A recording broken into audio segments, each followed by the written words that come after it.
Selamat pagi, salam mendoan menyatu dalam doa dan renungan dari Katedral Kristus Raja Purwokerto, Selasa 9 September 2025, bersama saya Frater Theodul Cimasaputra.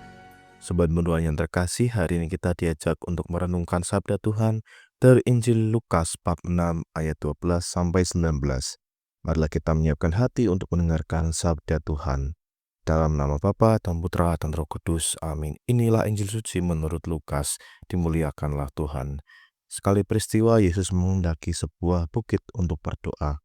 Semalam-malaman ia berdoa kepada Allah.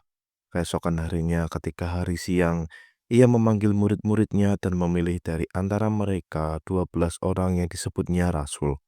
Mereka itu adalah Simon yang diberi nama Petrus, Andreas saudara Simon, Yakobus dan Yohanes, Filipus dan Bartolomeus, Matius dan Thomas, Yakobus anak Alfeus, dan Simon yang disebut orang Selot, Yudas anak Yakobus, dan Yudas Iskariot yang kemudian menjadi pengkhianat.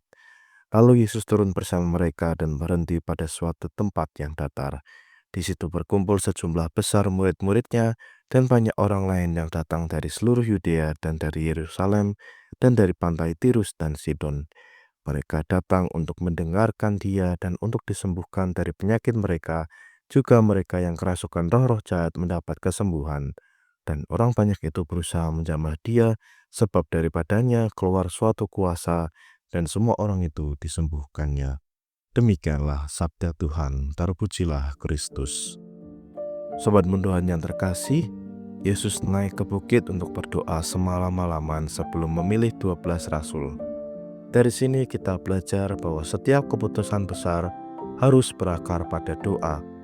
Doa bukan sekedar formalitas, melainkan perjumpaan dalam dengan Allah yang memberi terang dan kekuatan.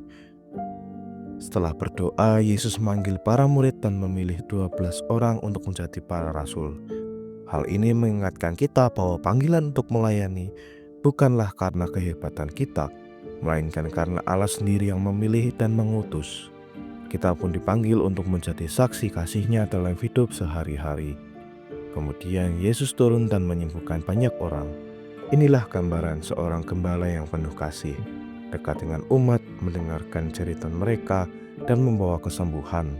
Kita diajak meneladani Yesus dengan hadir bagi sesama, menjadi sumber penghiburan dan berkat, terutama bagi mereka yang menderita. Marilah kita berdoa. Ya Yesus, Engkau memberi teladan untuk selalu mengandalkan doa sebelum melangkah. Ajarlah aku untuk setia mencari kehendak-Mu dalam setiap keputusan hidupku. Semoga aku pun berani menjawab panggilan-Mu dengan rendah hati dan rela melayani sesama, sehingga kehadiranku menjadi berkat dan penghiburan bagi banyak orang. Dengan pengantaran Kristus Tuhan kami. Amin. Semoga kita semua, keluarga kita, dan perjalanan hidup kita hari ini senantiasa dalam naungan berkat Allah yang Maha Kuasa, dalam nama Bapa dan Putra dan Roh Kudus. Amin.